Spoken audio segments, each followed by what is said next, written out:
Okay, so here we go. So, this is a book called When We Were Very Young. It's by A. Milne. It's actually 96 years old, written in 1924.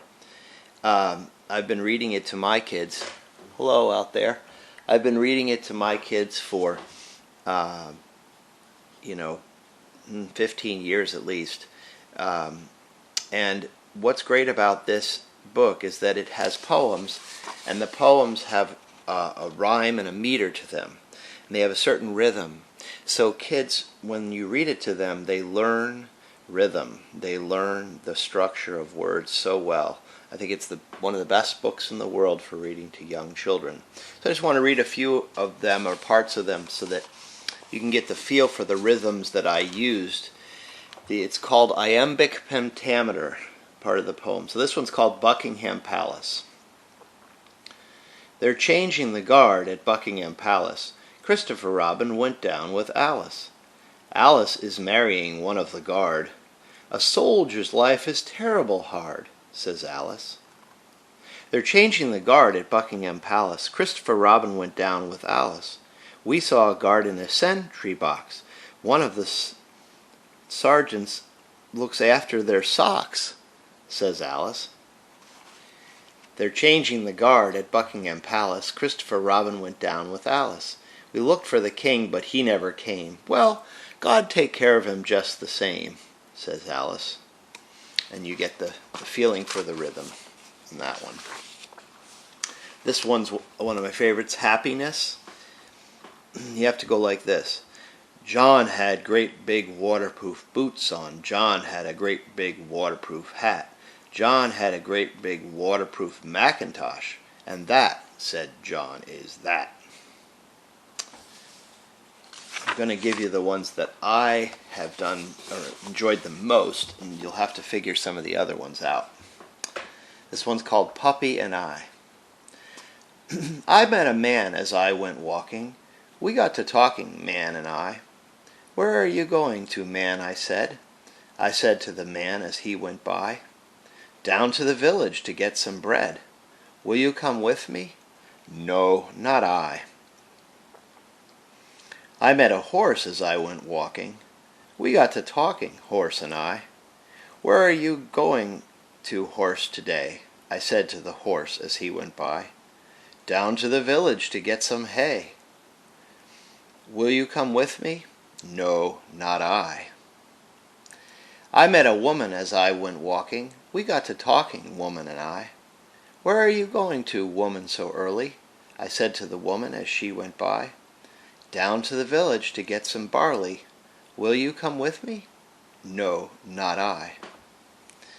I met some rabbits as I went walking. We got to talking, rabbits and I. Where are you going to in your brown fur coats?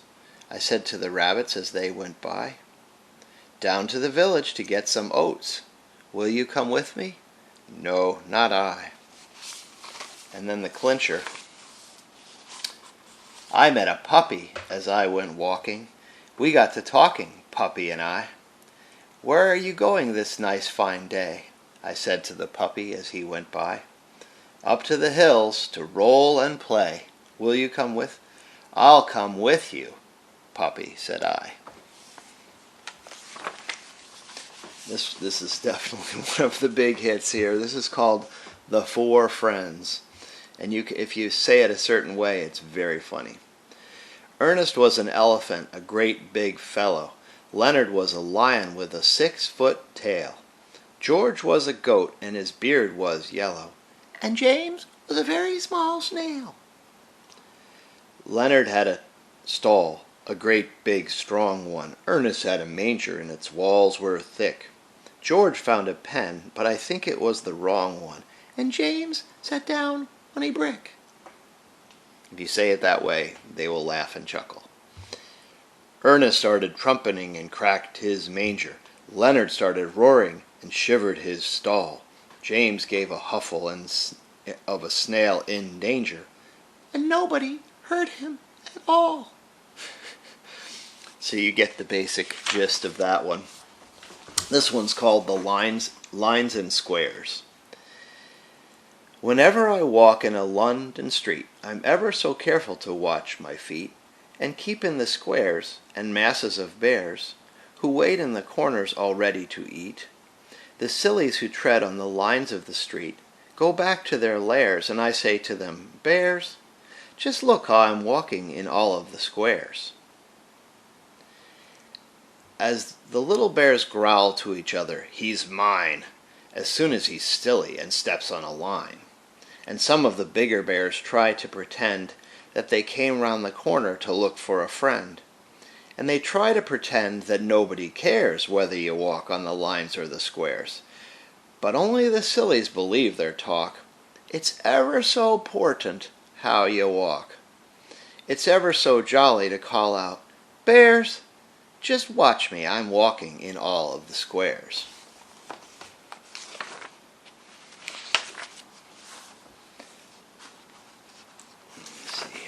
I'll have to skip over some just to make this not too long.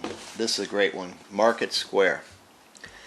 I had a penny, a bright new penny. I took my penny to the market square. I wanted a rabbit, a little brown rabbit, and I looked for a rabbit most everywhere. For I went to the stall where they sold sweet lavender. Only a penny for a bunch of lavender. Have you got a rabbit? 'Cause I don't want lavender, but they hadn't got a rabbit, not anywhere there.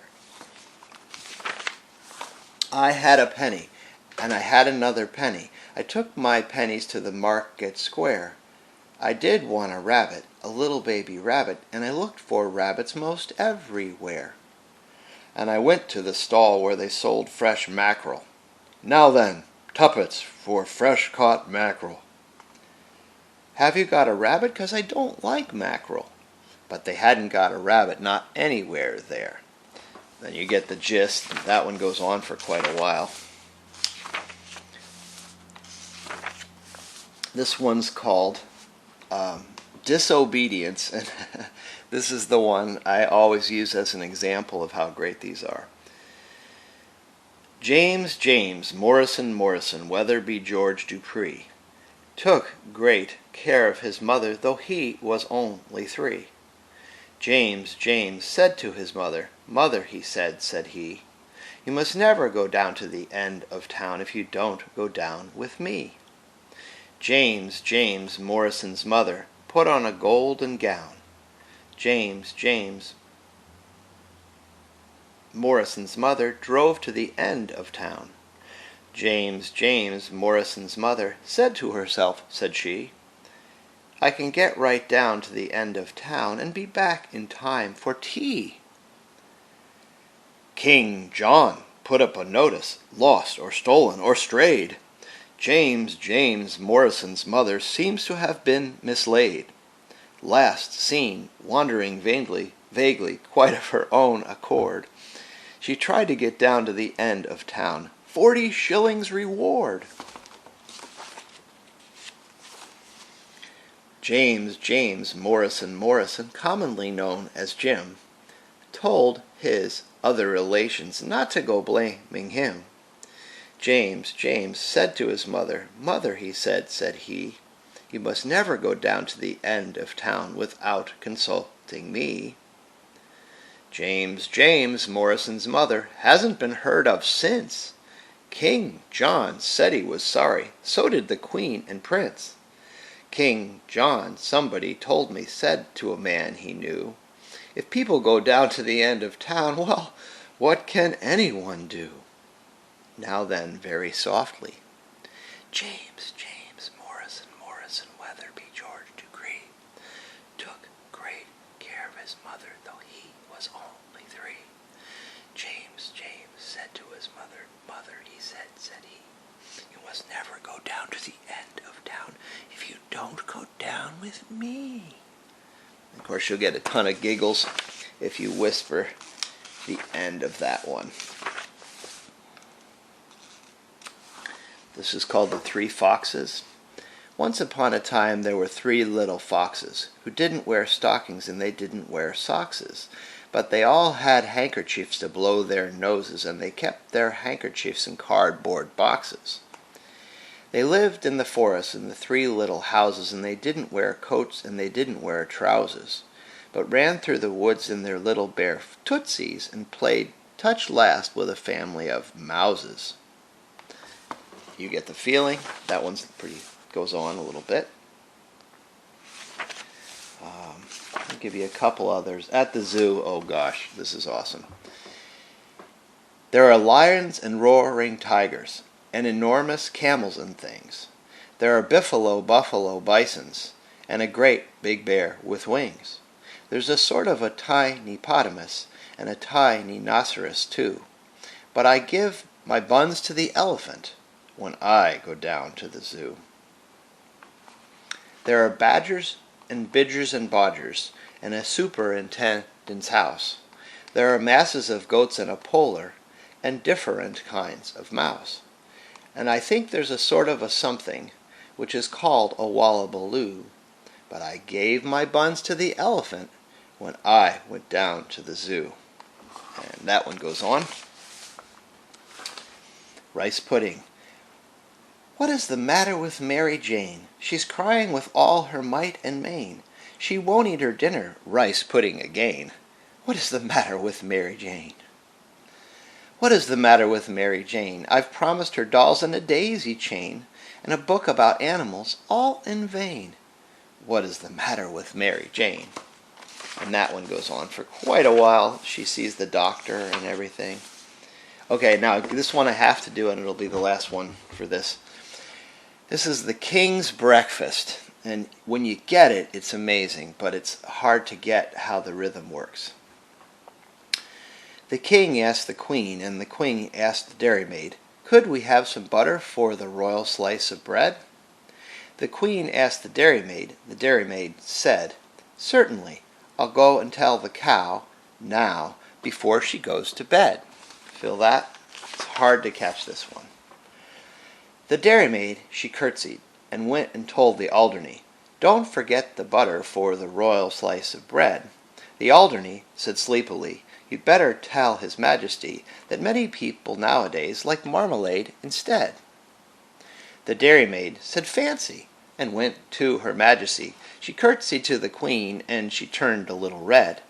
Excuse me, Your Majesty, for taking of the liberty, but marmalade is tasty if it's very thickly spread.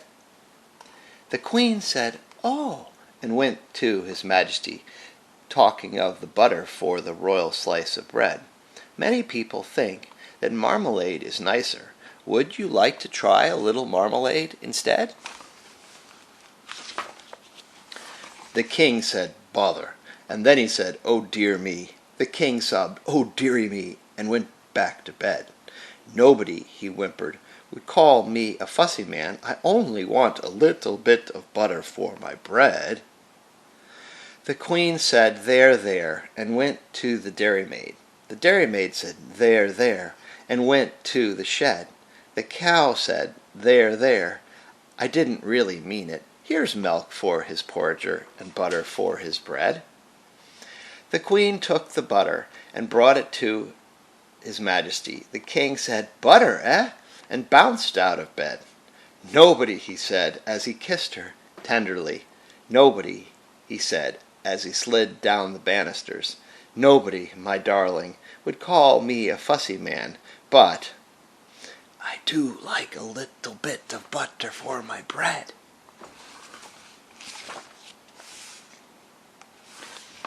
Hoppity. Christopher Robin goes hoppity, hoppity, hoppity, hoppity, hop. Whenever I tell him politely to stop it, he says he can't possibly stop. If he stopped hopping, he couldn't go anywhere. Poor little Christopher couldn't go anywhere. That's why he always goes hoppity, hoppity, hoppity, hoppity, hop.